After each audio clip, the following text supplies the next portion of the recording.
silver shot out in March 2020. It went to like, it hit that $28, $29 wall. And it didn't do a new high because that was kind of the market telling us that something's still wrong.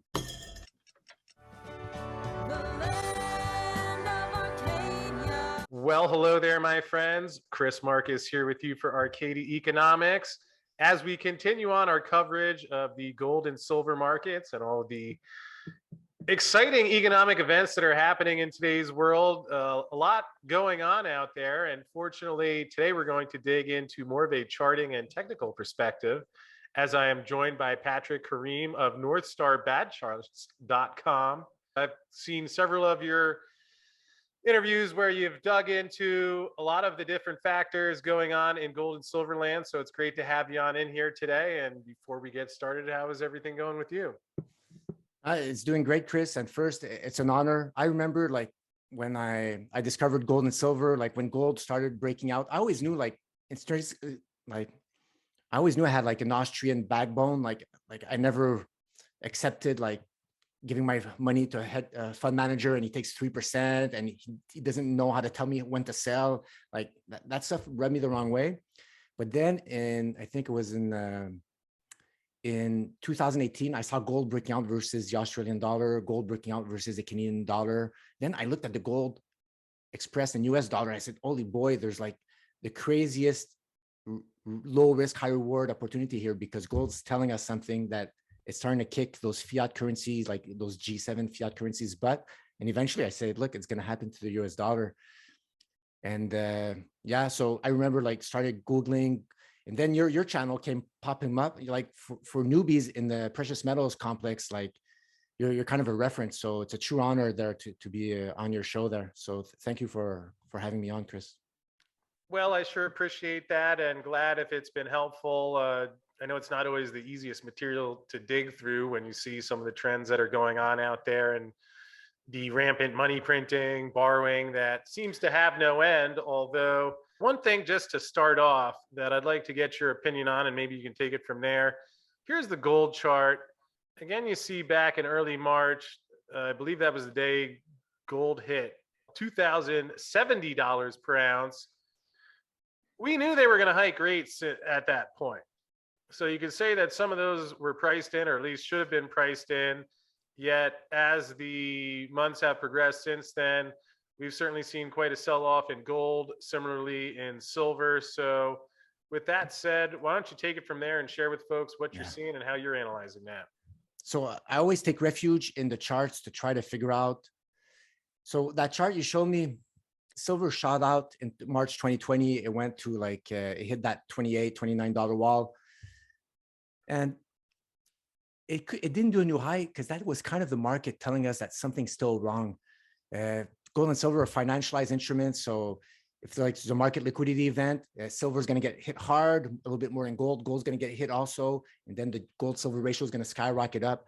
So if it's a risk on environment where everything's fine, we're in a recovery mode after huge money printing, gold and silver, the gold silver ratio is going to plummet. Silver is going to go higher than gold out of the gates, pricing in all that monetary imbalance, and it's all good. But then after a while, the Fed, whatever, they started deciding that they want to raise rates. And then that put a risk off type of flag. So now the US equities started flatlining. They started closing below. I have a NASDAQ chart there, closed below its 3-year moving average. And what happens at the early stages of these bear markets is, we could have a GFC like 2008, where a huge market liquidity event, or we could have a repo madness like in the 2019, or a March madness where like huge sell off. And the fact that silver hasn't gone up, or the market didn't let it go up, is because of that risk on. It couldn't let the gold silver ratio plummet so low to showcase that stability. It was staying elevated, creeping up. And yeah, that's why probably gold, after hitting that high, it went sideways, just letting the market figure out, are we going to crash or not? Are we going to, so until the markets really expunge that from their system, saying, okay, we've had a market crash, now there's the money printers are back on, it's going to go up, or the market's going to decide, okay, there's no market crash, but most of the bear market has started the like soft landing. Gold and silver can detach from the US equities and then shoot upwards. So maybe the best thing I could show you right now is a chart of, okay, this one, Chris. This is like the number one question I get is, if the US equities start plummeting, who, when and where is silver and gold going to bottom and detach and like do their thing? So here is the NASDAQ on the candle chart, monthly candles. So the past previous two times when it closed below its 3-year moving average, this is 2001. Here's the GFC, or right here, it closed in a few months, GFC crisis, and it did it last month. It closed below its 3-year moving average. Within 1 to 3 months, gold, silver sniff out the recovery. So they're there. Okay, fine. The US equities are going down, but they know that eventually whatever easing, whatever they're going to have to do to try to dampen that fall for the NASDAQ, gold and silver, that's where you want to be when it really, and that's within 1 to 3 months. Here I overlaid the gold chart. So here it's in 2001, in GFC 2008. This is like, I think 1 or 2 months after.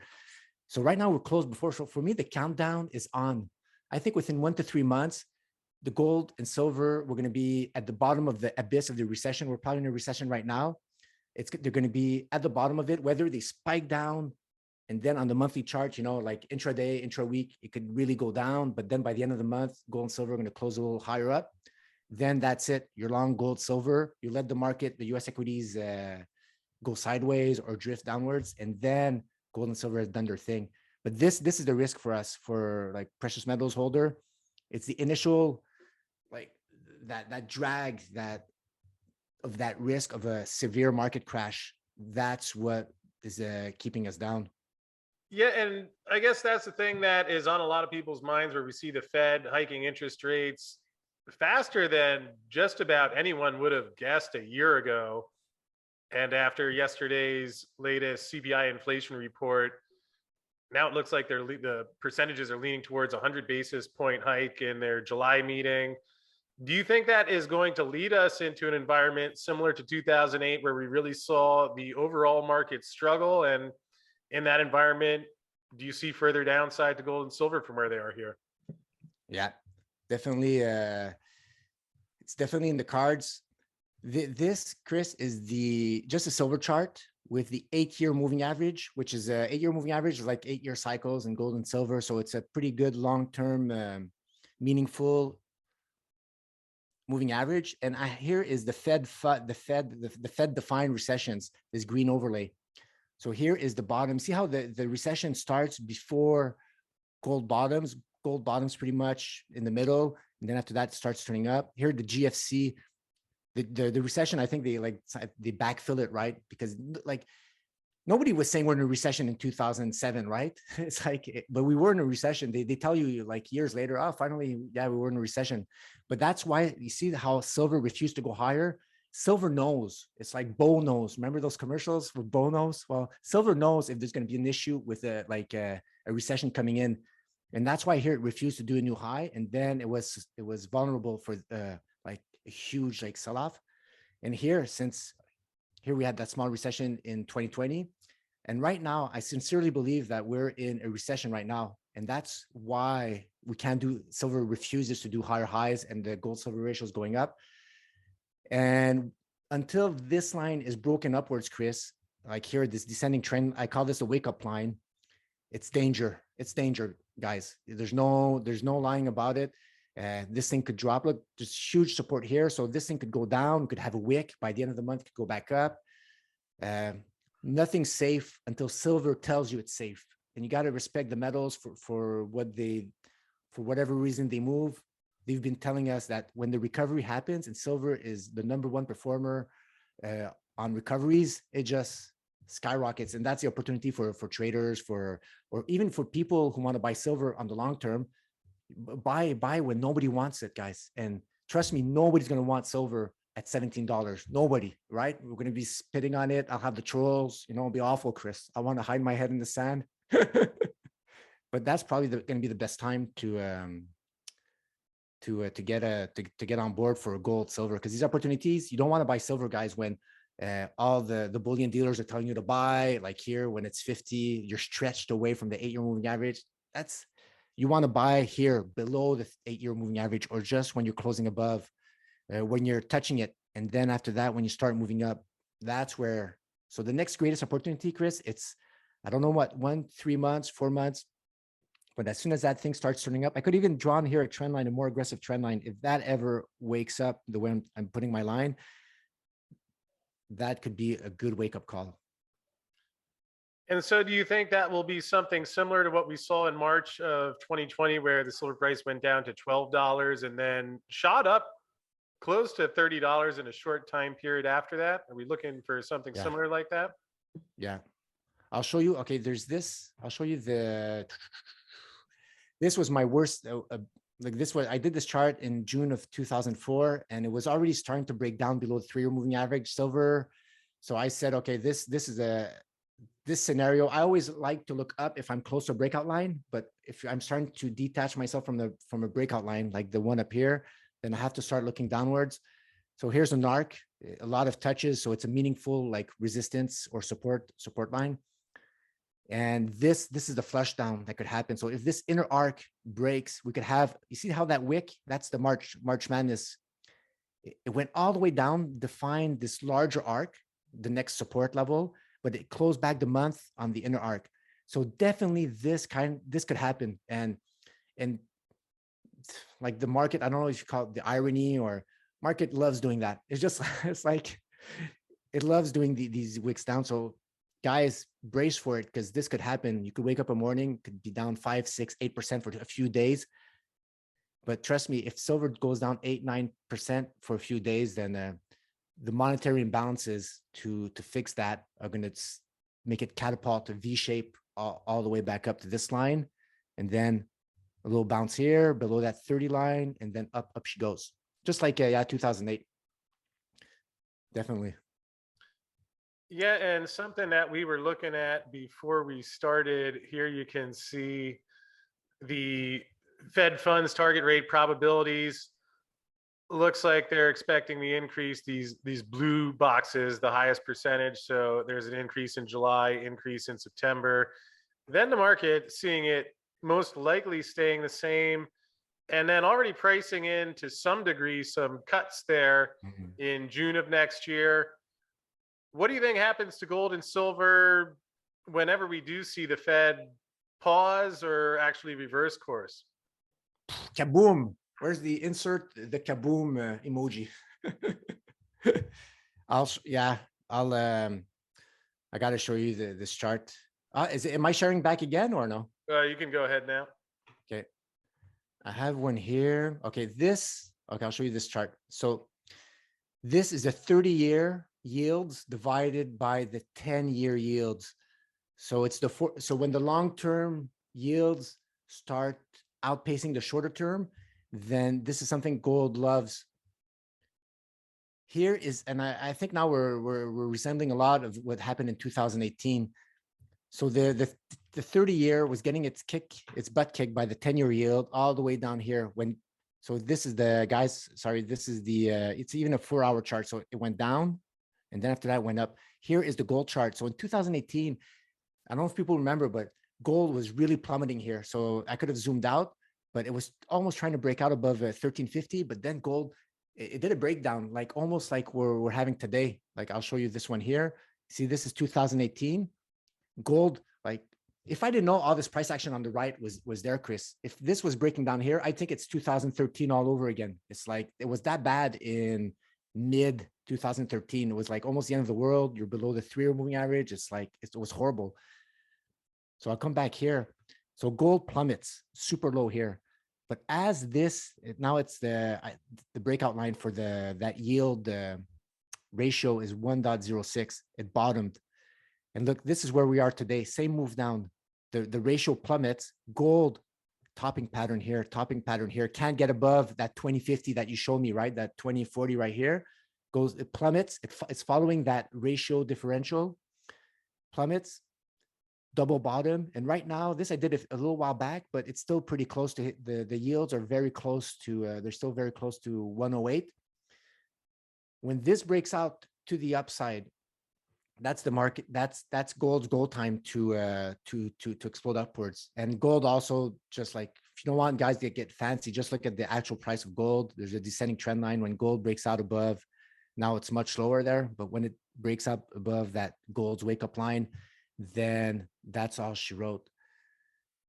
And do you think that's, Yeah. is that going to take us into a whole new range of prices, do you think, at that point? In what range of price, Chris? Will that move us into a new price range, just in the sense that, we saw that unprecedented money printing during Yeah. COVID. We've seen the high inflation, yet silver is still sitting there around $19 today. And so it sounds like you're saying once we get that next pivot, you think that will be when we actually see the metals both enter a new price range. Yeah, new plateaus. So look, this move, Chris, it bought gold. Gold was at 1180 down here at the abyss of this, the ratio of the 30 divided by year. And it almost doubled, right? It went to what, 2000 to 250. So now we have the same pattern, but from a higher perch. So now gold's at what, 1750, wherever it is. So do that same type of math, add 90% to 1800. Where does that bring us? Like, do I have to bring out the calculator? It's going to be 2600 or so. There you go. Yeah. And that's it. Is it going to be more or less? But that's my math. It's going to be that. Silver is going to bust through that $28, $29 barrier. It's going to, of course, it's going to go crazy like it always does, trap everybody in fear of missing out on top. And after that, it's going to come and retest the $30 level, but from above. So now it's a wall in TA. Maybe I have a good example here. In TA, okay, let's use this one. Support that's broken becomes resistance, because the bag holders, the people who bought on top, they never told their wives that they're in the dark. So as soon as it breaks, the price comes back up, they have to sell, and then they just, okay, I broke even.